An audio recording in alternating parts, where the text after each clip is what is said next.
The topic that we have is on pioneering future winning strategies for GCCs. Spoiler alert, we are not talking about personalized drones for employees to reach faster, but I'm pretty sure the insights we discuss are going to be as interesting and futuristic as well, right? I'm joined by an eminent panel, and thank you again, panelists, for joining this discussion. We'll jump in right to the conversation, and I'll request my panelists to introduce themselves first time when they also share their point of view, right? The crux of conversation today at some level has been on value, right? I think it's only fair to say that value is now the new hygiene. You know, if cost really were the hygiene 10-15 years back. For a long time, global sourcing primarily has been anchored on exchange of work, but now it's moving to exchange of work plus exchange of talent.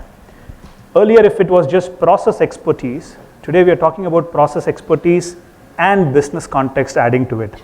And you know, talent management is proving to be much more important than what it was before. So to start this conversation, I would like to, you know, the first theme that we have today is to ask my fellow panelists, how are you looking at the future value proposition for your organization? You know, especially keeping the end customer as the priority, the business context. Maybe Samir would love to start with you and hear your thoughts. If you can introduce yourself and get started. Sure. Hi, thanks for this opportunity. My name is Samir Malik. I'm from Thomson Reuters. I have total 27 years of industry experience. So I have actually two roles. I look after finance and commercial functions transformation globally. And then from GCC perspective, I'm looking at overall Gen AI implementation, training, and culture building for the overall GCC in Thomson Reuters. So getting to your question, what is the value proposition we are looking at? Primarily, I'll take it from the current landscape of the that we heard a lot about Gen AI. So what is that changing from a value proposition perspective? Because GCC is going to play a big role. Now, because of the cost pressures, what is happening, all the, say, jobs that will impact through Gen AI evolution, it is going to impact primarily on the lower end roles, at least to start with. And obviously it will go upward. But what that is changing is because of the cost pressure, it is not like that the lower end roles are in India or in the GCCs, that is going to cut. It is the opposite. So that means more and more business partnering, and even such kind of roles which were not even happening before in India, it is happening. Now it is coming, all the higher end roles, and more analytical and business facing roles are happening. So two things are critical for our employees to look at, like learn about AI. Of course, that is going to happen because otherwise you will not have a job. Second is business partnering, and so communication and understanding your end-to-end landscape, not just process expertise, but more on the business side, how the business function works end-to-end. Got it. Nikhil, you know, from a tech and an engineering standpoint, right, and we heard this earlier from some of the other speakers as well, the need to actually understand the end customer, not just the internal counterpart within the organization who is, you know, sales facing. How do you see this really from a tech and an engineering standpoint? Thank you so much. Thank you. Perfect. You can have it. All right, thank you. First of all, thank you so much for having me here. So in Siemens, to give you a perspective, by the way, I'm working in global deliveries, and where we are actually focusing not only for internal customers, but also, as I said, for the external customer. And to give you a perspective how we work in Siemens, so if you see Siemens, we have like 350,000 employees worldwide, and we are catering to different vertical. And in this case, as I come from Siemens Adventa, which is a kind of a technology arm for digitalization in Siemens. And we have around 12,000 employees, which are catering to different verticals. So in this case, if I give you certain examples, the kind of use cases we are getting now. So gone are the days where we are being looked at as a manpower supplier, or we don't call it GCC.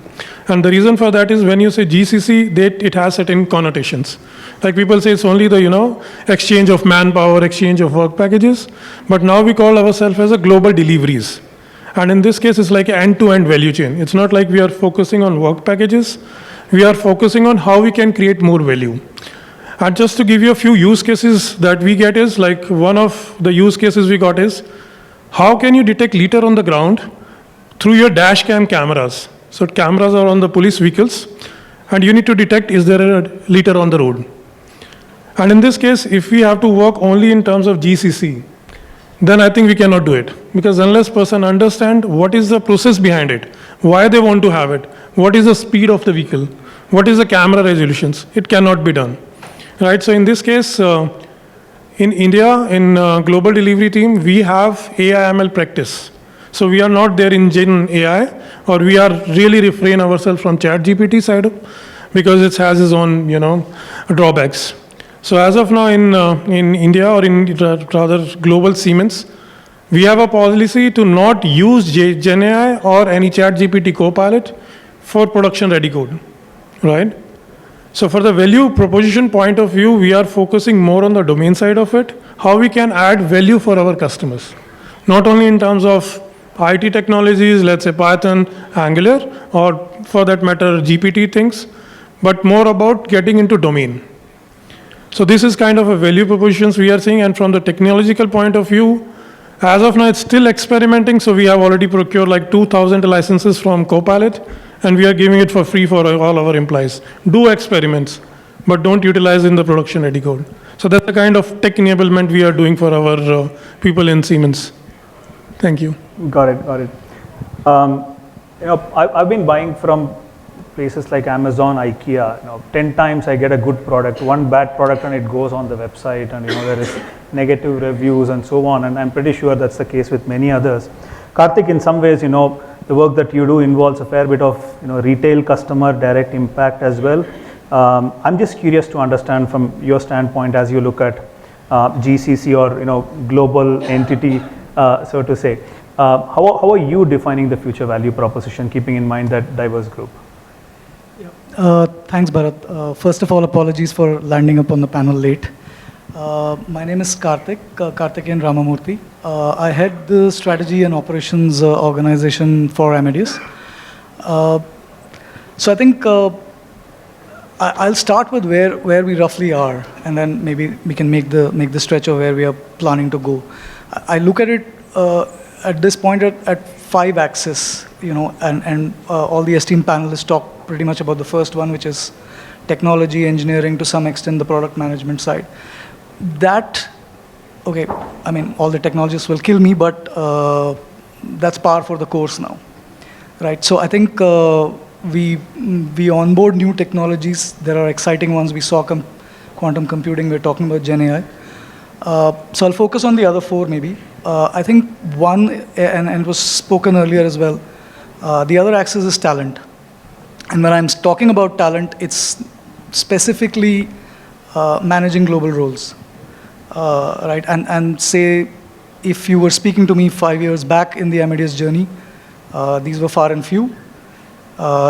These are far more, and some really critical ones, clearly going towards the promise of the CXO layer, right?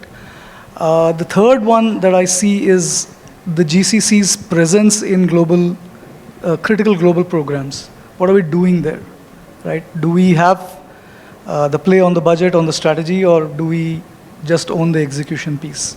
Again, I see a clear evolution. It's not institutionalized, but there is a clear evolution there. The fourth axis I see is on innovation and IP. And clearly, I can talk about the 𝗪𝗓𝗄𝐴 example where over the last 5 years, the IPs filed from the India Center is only next to our engineering headquarters. And I'm hoping in the next 1 or 2 years, it jumps over that. And it's not a unique case. A lot of the GCCs have this story as well. And I think the fifth one is, market access. We went through a phase of globalization, and we are kind of going back to a phase of, semi-localization, if I may say. I mean, you talk about all the data requirements that countries are bringing up, all those aspects. So I think the need for the understanding of the market nuance is very important. It is not necessarily well understood elsewhere. So I think these are 5 axes on which it's largely playing. The maturity levels are different, but that's what we are playing on. In terms of where we should go, I think is clearly build business context. And I will, what I would say by that is, or what I mean by that is, on the one side we talk about Gen AI and maybe quantum computing, which are very resource intensive technological solutions or mechanisms. On the other side, we have sustainability, which is kind of driving us in a different direction. So I think the business context is to understand, just taking those 2 examples, what do I apply and how much do I apply, right? So I think that is the direction that GCCs really need to go. That is the business context today. And we know that now mostly, there are very few exceptions, but technology is the business. So if you keep that in mind, and that is kind of still a nascent world, this is not more than 10 years old. So if we put all that together, I think the business context is key. And just on one last point, which is, can we look at, we are looking at technological solutions, but can we also look within the GCCs being a point for strategic answers, right? Which means, is the corporate strategy team does the GCC have a seat on the corporate strategy table? Are there some programs there that they are running? And similarly, are there alternate channels? Do I have a channel into the CEO's office? Do I have a channel elsewhere globally? So I think the idea to look at alternate channels is also, I think, something we should look from future perspective. Got it. I just have one follow-up, right? And this is one of the more prominent questions we keep hearing a lot. How do you actually build that business context and seat at the table? For example, we've heard things like maybe secondments, have global leaders work from the offshore location, India leaders working from global locations, or we heard some organizations have AR, VR tools where someone could visualize how a trading desk looks like. So they're not just developing solutions in a remote location. Just curious, Karthik, in your context, especially you're in the strategy part of it, what have been some of the successful tools? So I think secondments do work, and I think there have been some examples where we've had, obviously the easier answer there is you have engineering folks moving into product management, vice versa, and it that's always been a mechanism of understanding the business side. But I could also say, you're saying AR, VR, metaverse could be an answer to this also, quite easily. But I think, if I have to pick one example, I think secondments do work well. It helps you understand larger perspectives, and it helps you go back and look at solutions differently. So, got it. No, that's helpful. Aravind, from your point, at some level you have great visibility into organization from the procurement standpoint. How do you see the future value proposition evolving? Thanks, Bharath. Thanks, IBM team. Yeah, I am Aravind Ramachandran from SAP, part of Global Procurement Organization, category lead for technical services, and responsible for a supplier manager, for most of the Indian SIs and the global corporates like IBM and Deloitte and Accenture. And I manage maybe the critical board area of SAP, which is SAP Product Engineering, where the innovation happens, a lot of IPs and codes developed. Yes, on the GCC part, right? Maybe I would just start with the statement made by our CEO, Christian Klein, recently when he was in India earlier this year. So, our flagship is ERP solutions, right? So all the IPs, codes, all developed in India, which contribute a huge margin to SAP. And then maybe the supply chain and our products, maybe our platform is all built in India, so which contribute a huge margin which SAP generates. Finally, that all the source code is all developed in India, right? Eventually, he made a statement that it's not that we shift the work to India, we shift the entire responsibility of product to India, which means that the employee feels that they don't only complement the IP created across maybe Germany, US, but they manage end to end. Maybe they have the entire product ownership. So maybe that's the communication. Maybe if you look at from my point of GCC, right, maybe after COVID pandemic, in collaboration with the inflation, the geopolitical crisis in across Europe, right, it opened up or significantly flipped the role of GCC industry in India. So maybe if I'm right, GCC plays a very large role right now. They're not considered only as a back-end support for the multinationals. So now it's more of how they are key towards building global solutions. Also maybe they contribute huge to the market. So that's something which I see. Maybe just to adding upon, maybe quickly touch upon on cultivating the talent, right? So basically what is expected from GCC. So what we see, right, from an SAP perspective. So having people talk, having the smart people talk about digital transformation. It's always good connecting the business with the technology. But what happens, how digital transform would perform is only if people who know the industry knowledge and connect with the technology. That's something which is very important right now. So that's something we are looking at. Maybe this combined skill of industry knowledge with technology, with the relevant skills, right? That creates a critical value for GCCs going forward. That's something we are looking at very critically. Now maybe you would have heard a lot of buzzword about GI, right? I mean, I'm sure that most of you guys, or at least many of the guys with SAP would have attended the TechEd.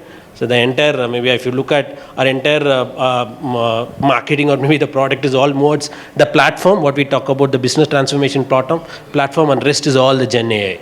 So there's considering, there's enough focus on AI. There's also a request from the board perspective to consider Gen AI as a separate category to look at, right? So we're trying to look at partners who could support on Gen AI, how they could contribute. So how maybe IBM is one of the partners which we've been working at least for last 5 years on ML and AI Sky. But the quality of profiles what we get, right, it's completely different what your expectation is. Now maybe just to sum it up, even it's not sure from our units to define what is their requirement is, right? Until and unless you define what you need, it's very difficult for challenging for us to source what profiles they need. So that's to sum up, yeah. Got it. I think few things that I picked up is, and interestingly we heard things like business partnering, getting closer to domain, talent, global roles, responsibility versus, just transfer of work and cross domain. Clearly, cutting across different industry verticals. So that's really nice to hear. One of the follow-ups, right, as we do this age-old saying, change is the only constant, right? So how do you manage the culture of change? Maybe Samir, if you can share your views, and at some level, the tech organization also plays like a fulcrum role. There is a fair bit of balancing act that perhaps needs to be done with business needs and tech specifications. So how do you manage? Yeah, sure. So one aspect is I was talking about, that technological aspect where the change is brought through training, empowerment, and giving them responsibility, accountability. That okay, now you are the whole and soul of this. Say this is a finance process. There is nobody else sitting in US or UK who will submit this to your business partner. You are the person who is going to talk to him. So obviously that is bringing that needs, and we are developing that change through through transition, through talking to the business partner more often. But there are certain challenges, of course, like say for example, time zone itself is going to be a big challenge, because somebody is saying I cannot sit in the 2 o'clock in the night and talk to the business partner. So what it requires is and we are trying to do that, talking to that business partner also, that yes, you expect 24/7 support, but be careful, because your finance counterpart is sitting in India, right? And that person has a life. So that change is we are trying to drive through both ends. To your point, whether there are need for specific change agents or change management organization, definitely yes, but it cannot be a one change agency across the verticals which will understand, because they need to be deeply embedded into that business function itself. Unless they talk the same language, that change would be more theoretical changes. It will not work. So that's what we are trying to do, both sides, talking to the business side, in the onshore side as well as offshore counterpart, changing the culture from education, training, and mindset adjustment. So that is what we are trying to drive. Right. And Nikhil, from your standpoint, and you're developing newer product solutions, there will be a fair bit of difference of opinions and points of view coming in. So how have you managed change in the organization? Oh my God, this is very, very, very crazy. So actually, we are representing the solution business. So you imagine if you have a product business where you have like a 3 years, 4 years roadmap defined, right? But in case of solutions, we have like 6 months. And in that case, we need to really build the solution, put the deployment, and then also do the testing with customer. And in this case, the changes are, if you see like 3 years, 4 years back, generally customers say, I want to go with this technology. You need to build up your manpower with this expertise, which was very easy. But now people are coming up with the use case. They say, this is our problem statement, you decide how you want to do it. And if you consider, let's say, Saudi market, they are very particular about specific cloud. Like, they don't want to go with AWS, they want to go with Huawei, right? And if you consider Europe, they have their own specific needs. So in this case, our primary focus is, of course, training is the number one. Then the second thing is, we cannot really change the whole world, and we understand that.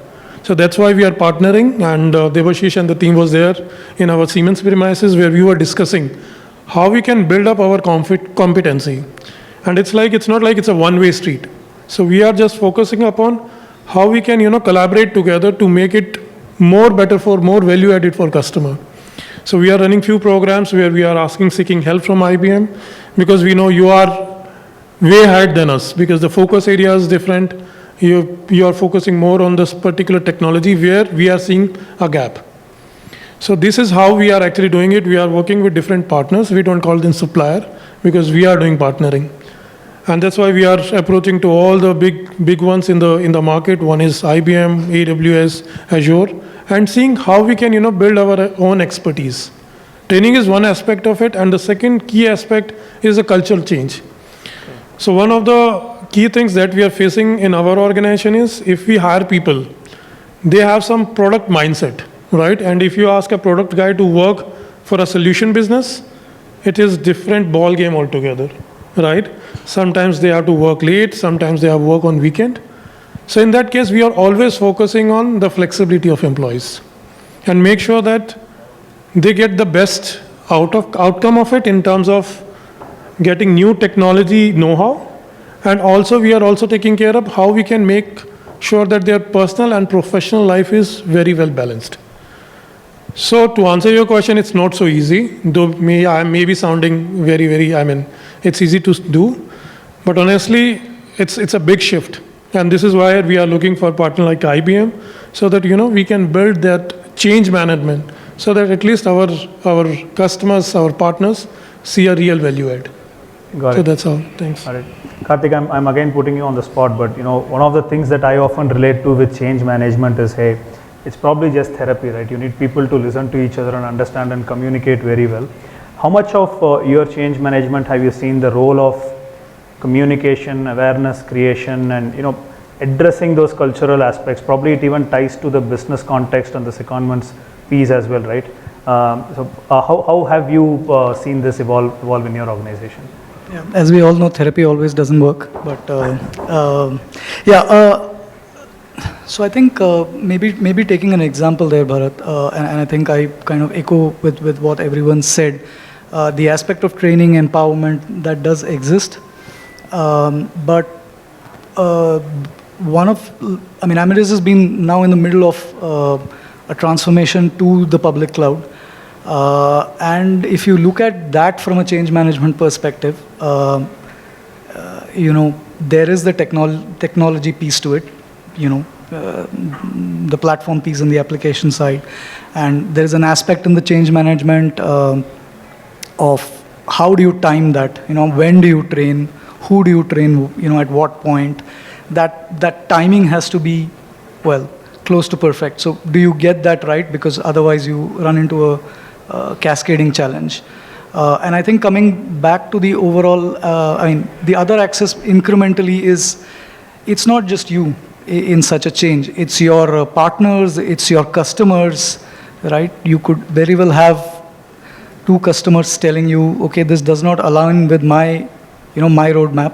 And there may be 10 customers that say, okay, this is fantastic, this is what we want you to align. So communication awareness is extremely critical. I think it's the cornerstone of change management because, and again, I think in the change management process, initially, over-investing in that is always useful, in my opinion, because if that is done, then eventually, and if the change program is going in the right direction, then it's more organic. So I think we clearly see that. I think the main challenge that all of us are talking about is ultimately mindset. That to me is clearly correlated with time. I think it's a mixed pieces. You can put ambassadors in place. You can bring the skill from outside. It's a combination of many of these things. But definitely it's correlated to time. Got it. I'm going to pick on one of the other points that came up earlier, right? It's a responsibility and an ownership shift. What we see GCCs today is from a delivery partner to an orchestration partner. GCCs are increasingly being seen as centers that are not competing with third parties. I'm not going to call suppliers, I'm going to call it partners. They are being seen as collaborative agents, right? So when it comes to that partner relationship management, and Aravind, probably you're fairly, it's your day in, day out. How do you see the role of GCCs or delivery organizations evolve when it comes to orchestrating an end outcome for the global enterprise and end customers versus necessarily competing or trying to find for synergies? How do you see that? As a procurement professional, right? So basically, so I've been a supply manager. I'm currently a supply manager for many of the corporates globally, thanks to all the GCCs, at least in India, which created a job opportunities in India, so which we could manage globally. Because I see, maybe just to add, the GCCs in India play a very, very huge or vital role for the effective and efficient supply management, right? The reason being, they have the comprehensive industry knowledge or the business knowledge. So they always act as a mediator between the global SPOC, right? Even with all the corporate, they have a global supplier manager, and then so you have a customer talking in India, right? So eventually they actually act as a mediator. I see that has a major role, which adds a lot of value. If you look at maybe from an SAP perspective, there are a lot of innovation happens. So if you look at a lot of innovation, a lot of cloud ops support, if in terms of spend volume, the 50% of the spend happens out of India. So eventually, yeah. And if you relate in terms of the man days or the efforts or resource count, right? 80% of the delivery is happening out of India across SAP. So that's a huge amount of delivery or the services consumed from India. With that, the GCCs in India play a very vital role. It's been always an easy to align with them. So work on the different engagement models, the commercial models. So it helps us to work innovatively, right? So it's not that difficult with the global team, but it's the cultural change. It's always easy to work with the local team to understand how it works, and then the value they bring in, it's been immense. What happening is, maybe if I'm right, so we had a large one-strike migration where we had the entire SAP cloud product migrated into a 4 hyperscalers last year. It was a huge buzz. So it was a huge spend across. But you look at, right, so eventually all the solutions or all the support is all done from India. So eventually, whether it's Deloitte or whether it's IBM, right, eventually we had people from India to deliver it. It's always easy to work with them from a supplier relationship perspective. Got it. We're going to take a slight deviation from the format. We've prepared, and sorry panelists, we've prepared a rapid fire question for them, and we hope, we get some really quick answers out here. Nikhil, I'm going to start with you. In no particular order, but yeah, let's start with Nikhil. Start with the easy one, please. Okay. Rate the following in terms of importance for the next 12 to 18 months. From employer branding standpoint, right?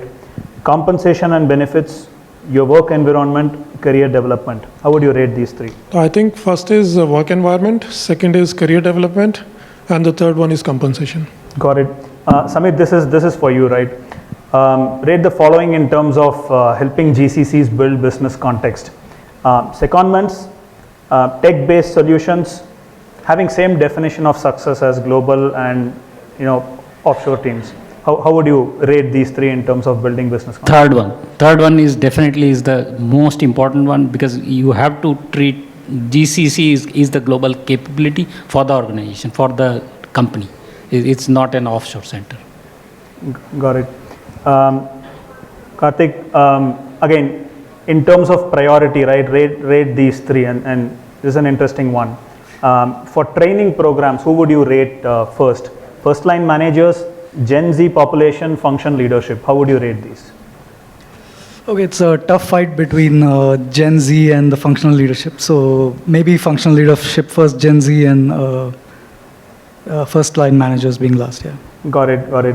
Aravind, purely from an awareness standpoint, where do you see diversity, equity, inclusion, belongingness? Do you think there is enough awareness in place? More can be done, or a lot more can be done? I see there's a lot of initiatives on diversity and inclusion across, at least in most of the corporates. Maybe a lot of awareness created. I see there is awareness there, but a lot more to be done. Got it. Nikhil, this is an interesting one for you, right? What among these three is the most important? Data strategy, AI strategy, or infra strategy? I will go with data strategy. Data, okay. Samir, supplier relationship management or partner relationship management, again, right? What's your take on art of the possible? Do you think a lot more can be done? Do you think we're already doing enough? It's already a fairly mature space. How do you see that? Definitely a lot more can be done. You cannot do everything on your own, and you don't know also what are the art of possible. So yes. Got it. Last question for you, Kartik. How do you see gig and crowdsourcing platforms evolve? Do you see that to increase, reduce, remain the same? Few years back, gig and crowdsourcing was pretty much the buzzword. How do you see that evolving? Very hard to predict. So I'll play safe and say remain same. Got it. Now that was just a quick fun round. Thanks for participating. With that, we kind of come to an end. We've got about a couple of minutes left. So fairly interesting conversation. As I mentioned earlier, right, when you talk about futuristic view for GCCs, the important elements standing out are partnering, communication, building cross-domain skill sets, improving that business context, and so on. I would like to invite each of my co-panelists to say one thing that they want to leave this audience with. Maybe Aravind, starting with you. Yes, yeah. I see GCCs innovatively, right? They're gearing up to think ahead of parent companies, to grow and innovate, right? So that's something is good. I mean, they're trying to continuously invest on developing the workspace. So it's more towards I see that GCC are more towards moving towards or evolve towards a business enabler to more of strategic business partner.